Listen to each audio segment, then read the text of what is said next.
years ago, I found this little treasure in a used book sale. I Promessi Sposi by Alessandra Manzoni. I had heard that this is a major literary work in Italian literature. All Italian school children are required to read it, and it takes a year of school time to read this book. But if it's so important, why is it so thin? Ah, this is an abridged version of the first 8 chapters. The text is in Italian, but there are notes in English. Well, this is perfect for me and my 4 friends that I met in Italian class. So I showed it to Diane and Ardeth and Gilda and Jane, and we all decided to read the first 8 chapters of I Promessi Sposi. I paid $1 for this little book, and when we opened the book, our adventure began. Quel ramo del Lago di Como che volge a mezzogiorno tra 2 catene non interrotte di monti, tutto a seni e a golfi, a seconda dello sporgere e del rientrare di quelli, viene quasi a un tratto a restringersi e a prender corso in figure di fiume, tra un promontorio a destra e un'ampia costiera dall'altra parte. Well, it wasn't easy, but we stuck with it, and pretty soon we found that we fell in love with the characters, the story, and with Manzoni. It all begins in the town of Lecco on Lake Como on the evening of November 7th, 1628. Don Abbondio, the local parish priest, is walking on a deserted path towards his home when he notices up ahead 2 strange young men who seem to be waiting for him.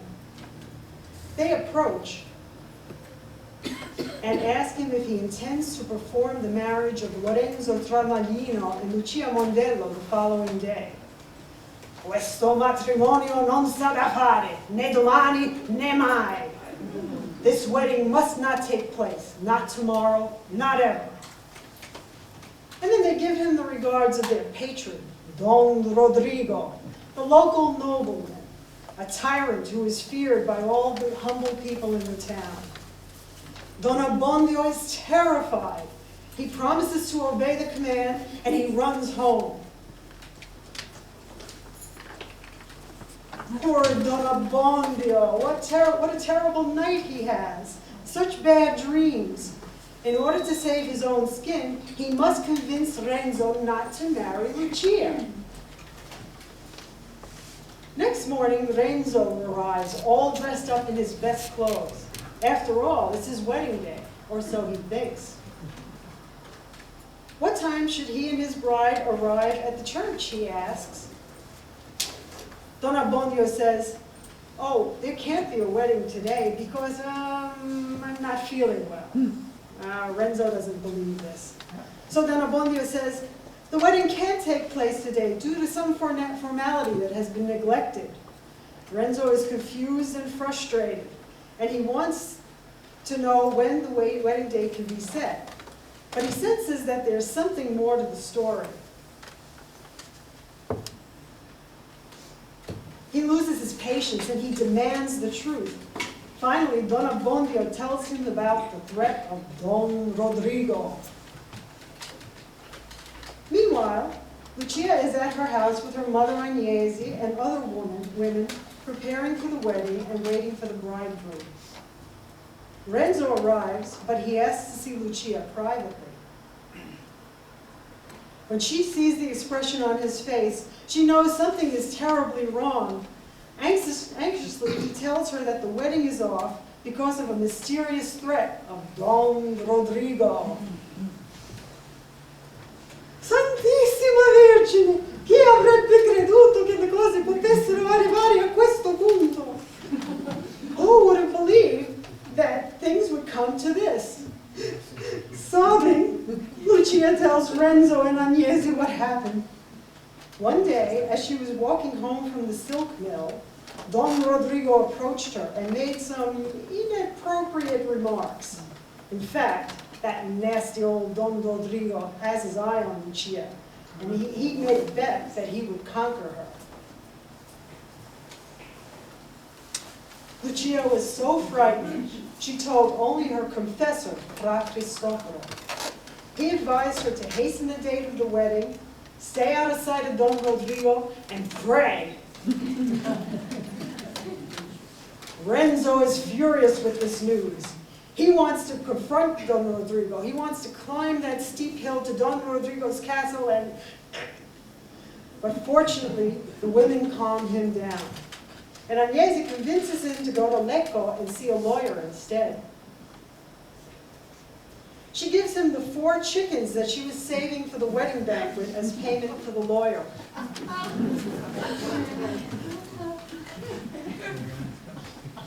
The lawyer, one Dottor Azzecche Garibulli, listens to Renzo's story, but he really isn't paying attention. But when he realizes that the case is against Don Rodrigo, he throws Renzo out with the 4 chickens.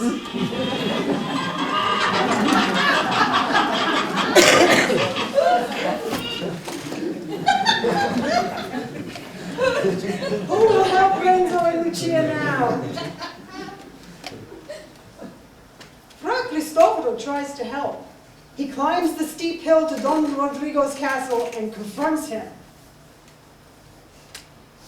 He accuses him of persecuting an innocent young girl and threatens the revenge of God. But that arrogant Don Rodrigo will not be intimidated by a monk. He throws him out and vows that he will get Lucia anyway. Meanwhile, back at Lucia's house, Agnese, Lucia's mother, thinks of a scheme to trick Don Abbondio into performing the marriage. All they have to do is declare their intention to marry before the priest and 2 witnesses, and technically, the marriage will be valid. Lucia doesn't want any part of this because she's so honest and good. But Renzo sees it as a way to solve their problem. Once they're married, he says, they can run away to Bergamo and live happily ever after. So Renzo convinces Lucia to go along with Agnese's plan. He gets his friends Tonio and Gervase to act as witnesses in this matrimonio a sorpresa. That night, Renzo, Lucia, Agnese, and the 2 witnesses go to the house of Don Abbondio. With the excuse that they are there to settle a debt, Tonio and Gervaso are allowed in by Perpetua, the housekeeper. Agnese just happens to walk by at the very moment and starts to gossip with Perpetua to distract her away from the open door. Waiting in the shadows, Renzo and Lucia sneak into the house when they're sure Perpetua won't notice. They tiptoe up the dark staircase to the room where Tonio is talking with Don Abbondio. Poor Lucia, how her heart is pounding. Finally, when the moment is right, Renzo takes her by the arm and suddenly they appear in front of Don Abbondio the priest. Renzo declares, in the presence of these witnesses, this is my wife. Don Abbondio is stunned, but he realizes what they're up to. Quickly, he grabs the table cover and throws it over Lucia so that he won't hear what she's about to say. Then he runs to the window and yells, "Aiuto, aiuto! Help, help!" This wakes up the bell ringer, who sounds the alarm. Renzo, Lucia, and Agnese run away to avoid the townspeople who have come out of their houses to see what's going on. They run to Fra Cristoforo. Oh, he's so happy to see them. He had heard that Don Rodrigo was planning to kidnap Lucia, and he had already made arrangements for their escape and safe refuge. Lucia and Agnese would go to a convent in Monza, and Renzo to the monastery in Milano. And so, on the night of November 10th, 1628, the would-be bride, groom, and mother-in-law left their beloved town of Lecco to escape the tyranny of Don Rodrigo. With heavy hearts, they boarded the small boat and crossed the lake, and by the light of the full moon, They looked back towards their village and said, addio.